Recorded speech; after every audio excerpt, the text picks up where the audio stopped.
Assalamualaikum warahmatullahi wabarakatuh. Bismillahirrahmanirrahim. Alhamdulillahirabbil alamin.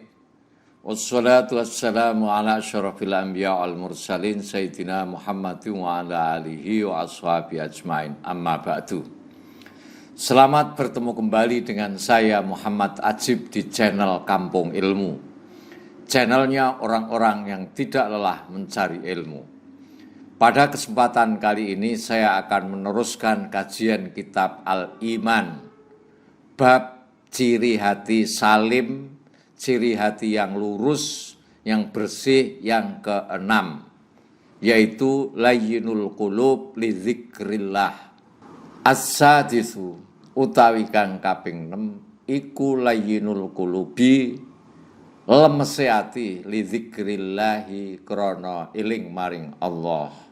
Wa tara lan weruh sapa sira ahlal qulubi, wong kang anduweni ati as-salimati kang bersih, kang lurus, talinu lemes apa qulubuhum pira-pira atine ahlul qulub, wa juluduhum lan kulite, maksude awake wong.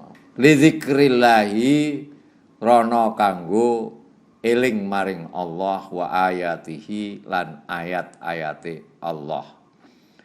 Ammal kafiruna anapun utai pira-pira wong kafir iku fatara maka weruh sapa sira kulubahum ing atine kafir qasiatan atos.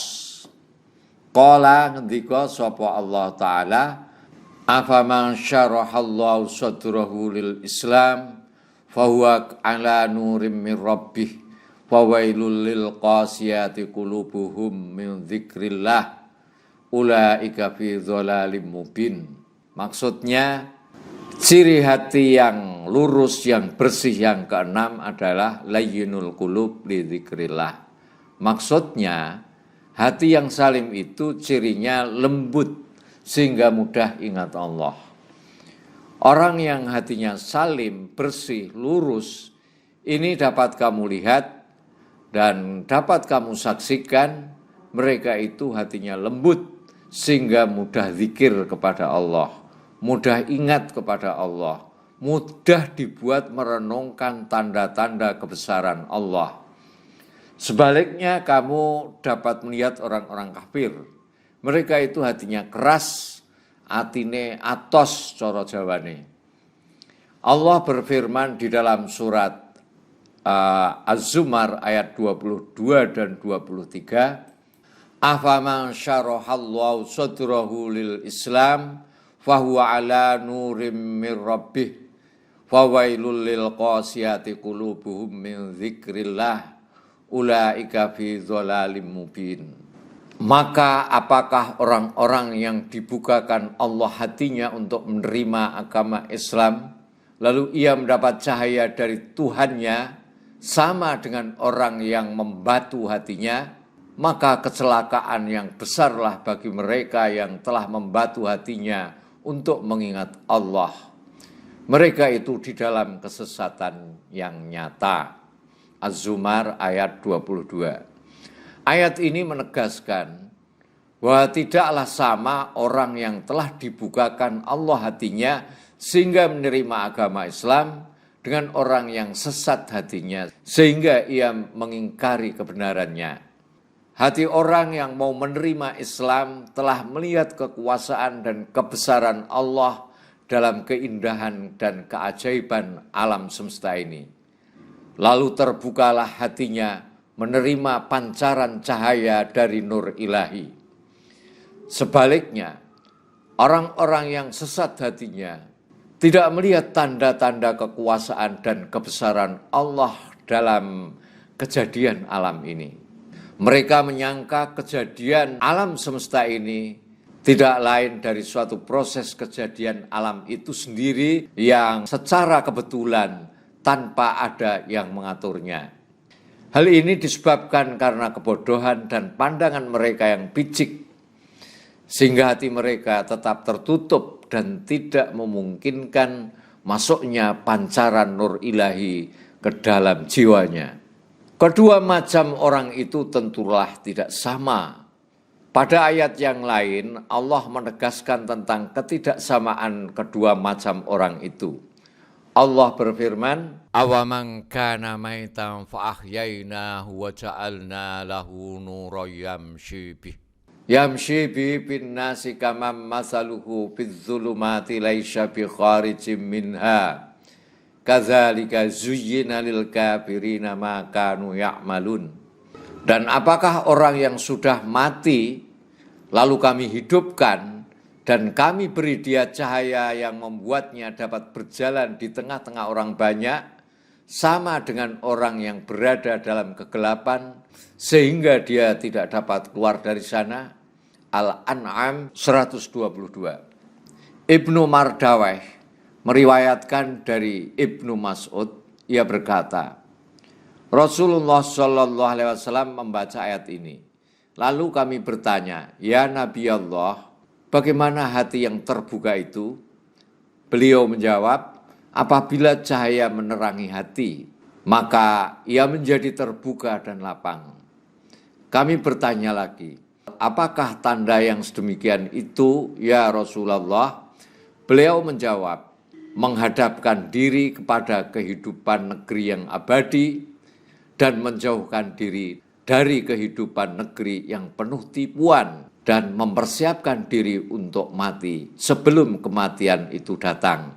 Hadis riwayat Ibnu Mardaweh. Adapun orang-orang yang kasar hatinya dan membatu akan mengalami kecelakaan yang besar disebabkan sikap mereka yang keras kepala, tidak mau ingat kepada Allah. Seharusnya hati mereka menjadi lembut bila nama Allah disebut di hadapan mereka. Tetapi muka mereka hitam muram bila mendengar nama Allah disebut. Dan hati mereka bertambah keras membatu. Hatinya kesal dan dongkol kalau nama Allah disebut. Diriwayatkan oleh At-Tirmidzi dari Ibnu Umar, ia berkata, Rasulullah Shallallahu Alaihi Wasallam bersabda, "Janganlah kamu memperbanyak pembicaraan tanpa menyebut nama Allah. Karena banyak bicara tanpa menyebut nama Allah menyebabkan hati menjadi keras.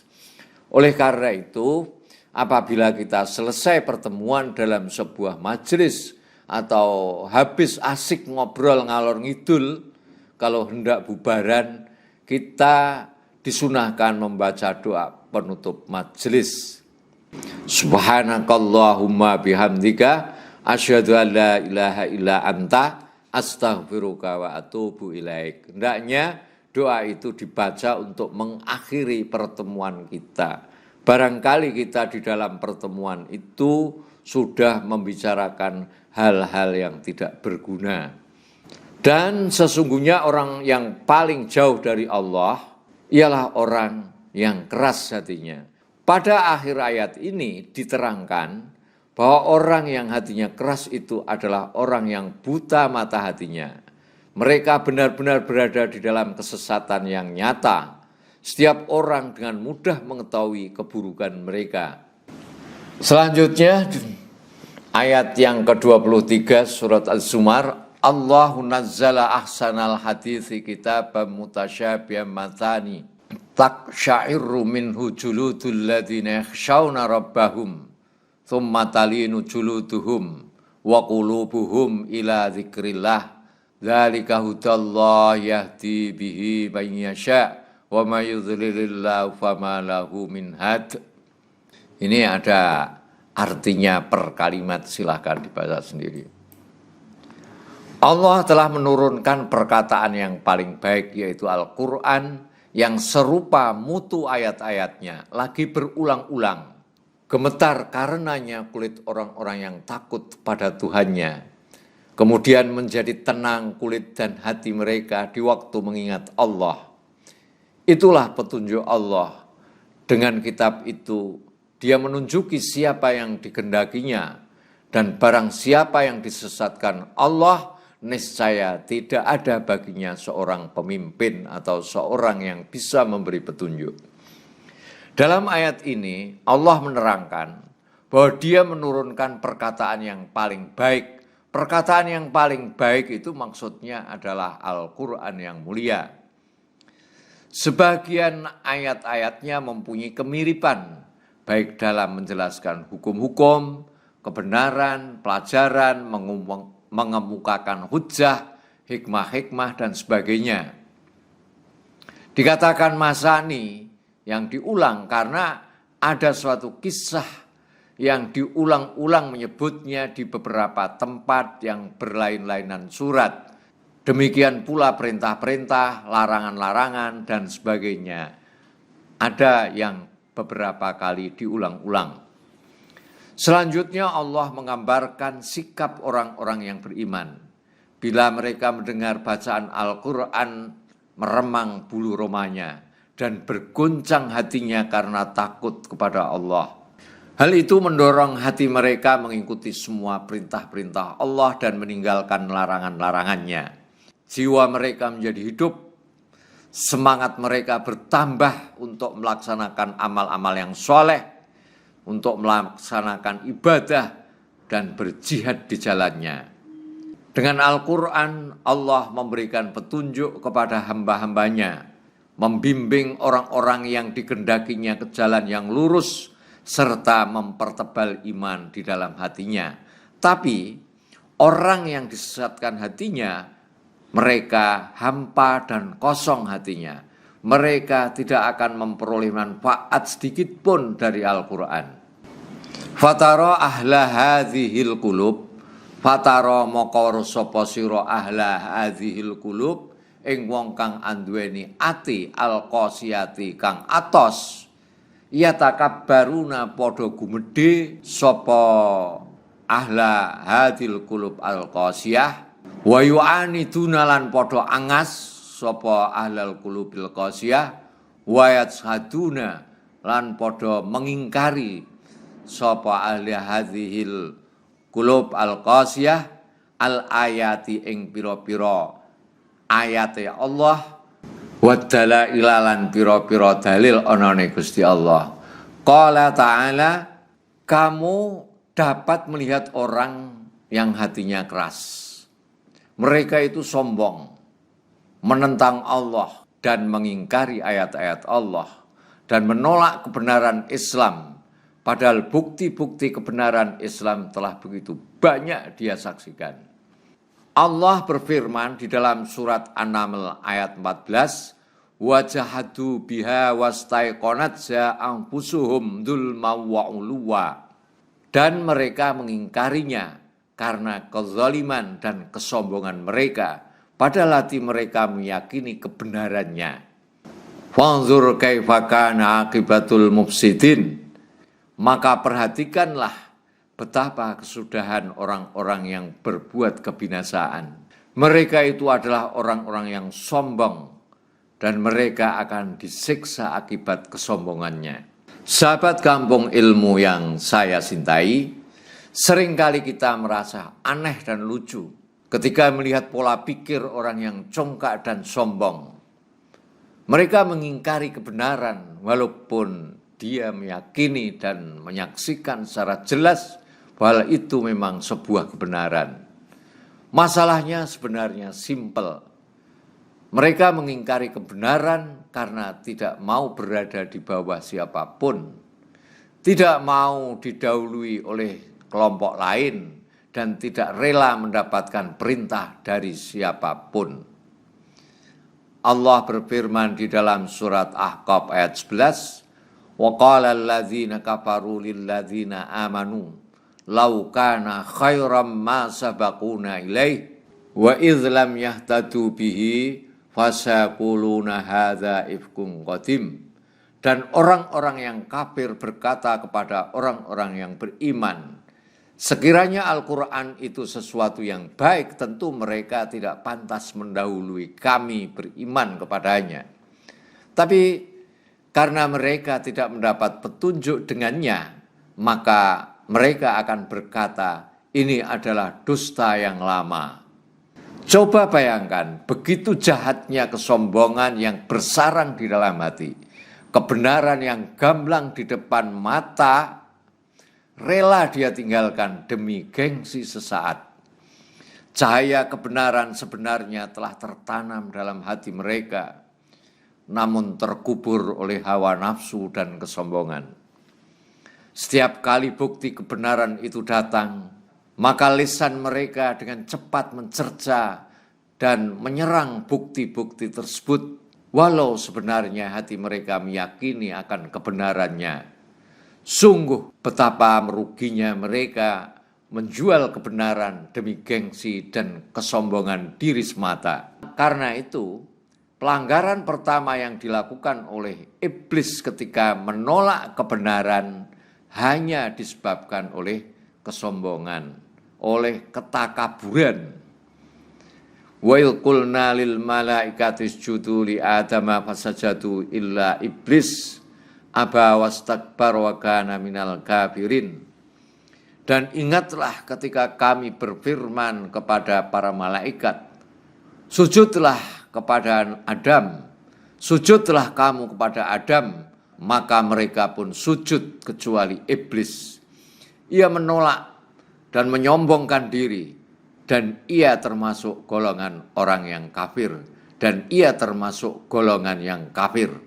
Al-Baqarah 34. Semoga kita terhindar dari penyakit-penyakit hati yang menjauhkan dari kebenaran.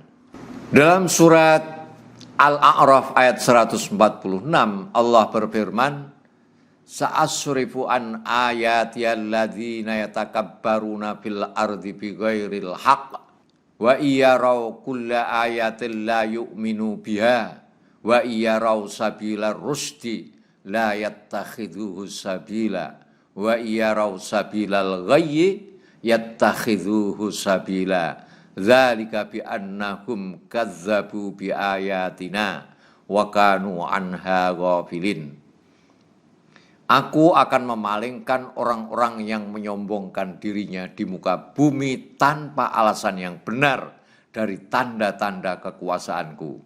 Mereka jika melihat tiap-tiap ayatku, mereka tidak beriman kepadanya. Dan jika mereka melihat jalan yang membawa kepada petunjuk, mereka tidak mau menempuhnya. Tetapi jika mereka melihat jalan kesesatan, mereka terus menempuhnya. Yang demikian itu adalah karena mereka mendustakan ayat-ayat kami dan mereka selalu lalai daripadanya. Dalam ayat ini Allah menjelaskan bahwa Allah akan memalingkan hati orang-orang yang takabur, orang-orang yang menyombongkan diri untuk memahami bukti-bukti dan dalil-dalil yang dibawa para rasul, terutama yang berhubungan dengan kekuasaan dan kebesaran Allah, dan memalingkan pula hati mereka untuk melaksanakan agama Allah dan mengikuti petunjuk ke jalan yang benar. Hal ini sesuai pula dengan firman Allah, falamma zaghu azaghallahu qulubahum wallahu la yahdil qaumal fasiqin. Maka ketika mereka berpaling dari kebenaran, Allah memalingkan hati mereka dan Allah tidak memberi petunjuk kepada kaum yang fasik. As-Saff ayat 5. Takabur menurut bahasa yaitu yadhunnu annahu afdalu minal akharin bighairi wajhi haqqin. Menganggap dirinya lebih utama daripada orang lain tanpa alasan yang benar, tidak berdasarkan alasan yang benar. Atau katakanlah mudahnya dia merasa lebih utama, merasa agung. Takabur yang dimaksud oleh ayat ini ialah menolak kebenaran dan meremehkan orang lain. Perangai dan sifat seorang yang takabur itu memandang enteng, memandang remeh orang lain. Seakan-akan dia sajalah yang pandai, yang berkuasa, yang cerdas, yang menentukan terjadinya segala sesuatu dan sebagainya. Karena itu dalam tindak tanduknya, ia mudah melakukan perbuatan yang melampaui batas, berbuat sewenang-wenang, dan suka berbuat kerusakan. Dalam ayat ini sifat takabur itu digandengkan dengan perkataan bighairil haq, tanpa alasan yang benar. Hal ini menunjukkan sikap dan tindakan orang yang takabur itu dilakukan tanpa memikirkan akibat yang ditimbulkan oleh tindakan yang semata-mata dilakukan untuk memuaskan hawa nafsu sendiri, sekalipun merugikan orang lain. Jelasnya, takabur itu dilakukan tanpa memikirkan akibat yang ditimbulkan oleh tindakan yang semata-mata dilakukan untuk memuaskan hawa nafsu sendiri, sekalipun merugikan orang lain. Takabur adalah penyakit jiwa yang diakibatkan oleh kesalahan dalam menilai dan menerima sesuatu. Kadang-kadang keberhasilan seorang yang terus-menerus dalam usahanya dapat juga menimbulkan sifat takabur, sehingga timbul keyakinan yang berlebihan pada dirinya sendiri, bahwa apa saja yang dicita-citakannya dan direncanakannya pasti tercapai dan berhasil. Merasa yakin akan kemampuan diri sendiri, ini akhirnya menimbulkan keyakinan bahwa dirinya tidak tergantung kepada siapapun juga merasa tidak tergantung kepada Allah. Dalam ayat ini diterangkan sifat orang-orang yang takabur, yaitu 1, jika mereka melihat bukti-bukti kekuasaan dan kebesaran Allah atau membaca ayat-ayat Allah, mereka tidak mempercayainya dan tidak mau mengambil iktibar serta pelajaran daripadanya. Dalil-dalil dan bukti-bukti kekuasaan dan keesaan Allah serta ayat-ayat Al-Quran yang mengandung kebenaran mereka tolak. Dalil-dalil dan bukti-bukti itu tidak berfaedah bagi orang yang ragu-ragu dan tidak menginginkan kebenaran. Karena ia merasa bahwa kebenaran itu sendiri akan membatasi dan menghalangi mereka dari perbuatan sewenang-wenang, sehingga dapat menyebabkan cita-cita dan keinginan mereka tidak terkabul. Ayat ini merupakan isyarat bagi Nabi Muhammad SAW bahwa orang-orang musyrik dan kafir yang memperolok-olokkannya serta mendustakan Al-Quran, mereka tidak akan mau beriman. Seandainya Nabi Muhammad mau mengikuti tuntutan mereka yang merupakan syarat berimannya mereka kepadanya, mereka tetap tidak akan beriman sekalipun tuntutan mereka telah dipenuhi. 2, ciri orang takabur, jika melihat petunjuk dan jalan yang benar, mereka tidak mau mengikutinya, bahkan mereka menghindar dan menjauh. Padahal jalan itulah yang paling baik dan satu-satunya jalan yang dapat membawa mereka ke tempat yang penuh kebahagiaan. Ciri yang ketiga orang takabur, jika melihat jalan yang menuju kepada kesengsaraan, mereka mengikutinya, karena jalan itu telah dijadikan oleh setan dalam pikirannya sebagai yang paling baik dan indah. Mereka merasa dengan menempuh jalan itu segala keinginan dan hawa nafsu mereka pasti akan terpenuhi. Menurut keyakinan mereka, itulah surga yang dicita-citakan. Pada akhir ayat ini diterangkan apa sebab hati mereka dipalingkan Allah sehingga mereka tidak mau mengambil pelajaran dari ayat-ayat Allah. Sebabnya karena mereka telah mendustakan ayat-ayat Allah. Sahabat kampung ilmu yang berbahagia, telah menjadi hukum Allah bahwa sering mengerjakan suatu pekerjaan menyebabkan pekerjaan itu semakin mudah dikerjakan. Bahkan akhirnya antara pekerjaan dengan orang-orang yang mengerjakannya menjadi satu, seakan-akan tidak dapat dipisahkan lagi. Demikian pula halnya antara perbuatan jahat dengan orang yang selalu mengerjakannya. Tidak ada perbedaannya. Sehingga akhirnya antara orang itu dengan perbuatan yang jahat yang dikerjakannya telah menjadi satu dan telah bersenyawa dengannya. Karena itu pada hakikatnya bukanlah Allah yang memalingkan dan mengunci hati seseorang yang sesat itu. tapi orang-orang yang sesat itu sendirilah yang telah mengunci hatinya. Sesungguhnya Allah tidaklah menciptakan manusia sejak lahir menjadi orang yang beriman atau menjadi orang yang kafir. Dan dia tidak pula memaksa hambanya menjadi kafir atau beriman. Tapi seorang menjadi beriman atau menjadi kafir itu atas usahanya dan pilihannya sendiri. Mereka sendirilah yang memilih dan berusaha menjadi orang yang beriman dengan mengikuti petunjuk dan ajaran agama, dengan melaksanakan perintah Allah dan menjauhkan larangannya. Mereka sendirilah yang memilih dan berusaha menjadi orang kafir dengan menolak kebenaran Islam. Orang beriman selalu memperhatikan tanda-tanda kekuasaan dan kebesaran Allah, sehingga iman mereka bertambah lama, bertambah kuat. Jadi manusia itu sendirilah yang berusaha milih jalan yang sesat atau menjadi orang yang kafir dengan mendustakan ayat-ayat Allah, dengan meremehkan ayat-ayat Allah agar mereka dapat memuaskan keinginan dan hawa nafsunya. Oleh karena perbuatan dosa itu selalu mereka kerjakan, maka perbuatan itu telah bersatu dengan dirinya. Sehingga kebenaran apapun yang datang selalu dia tolak. Seolah-olah hati mereka telah terkunci mati.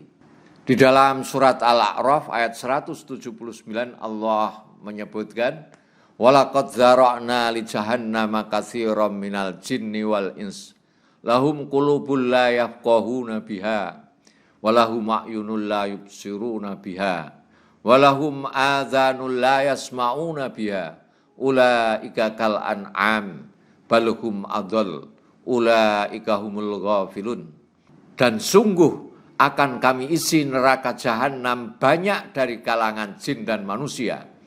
Mereka memiliki hati tetapi tidak dipergunakannya untuk memahami ayat-ayat Allah. Dan mereka memiliki mata tetapi tidak dipergunakannya untuk melihat tanda-tanda kekuasaan Allah. Dan mereka mempunyai telinga tetapi tidak dipergunakannya untuk mendengarkan ayat-ayat Allah. Mereka seperti hewan ternak, bahkan lebih sesat lagi. Mereka itulah orang-orang yang lengah. Sahabat Kampung Ilmu yang berbahagia, perilaku orang seperti yang diterangkan ayat di atas banyak terdapat dalam masyarakat sepanjang sejarah hidup manusia. Mereka adalah orang yang sangat terpengaruh oleh kehidupan duniawi, seperti pangkat, kekuasaan, harta, kesenangan, dan sebagainya. Mereka selalu memperturutkan hawa nafsunya. Mereka lupa dan sengaja melupakan ajaran-ajaran agama, baik yang berhubungan dengan pelaksanaan perintah-perintah Allah maupun larangan-larangannya. Jika disampaikan kepada mereka ajaran Allah, maka mereka melaksanakannya sekedar mencari simpati atau untuk mencitrakan dirinya sebagai orang yang religius, taat beribadah, sehingga dengan demikian nafsu dan keinginan mereka lebih mudah terpenuhi.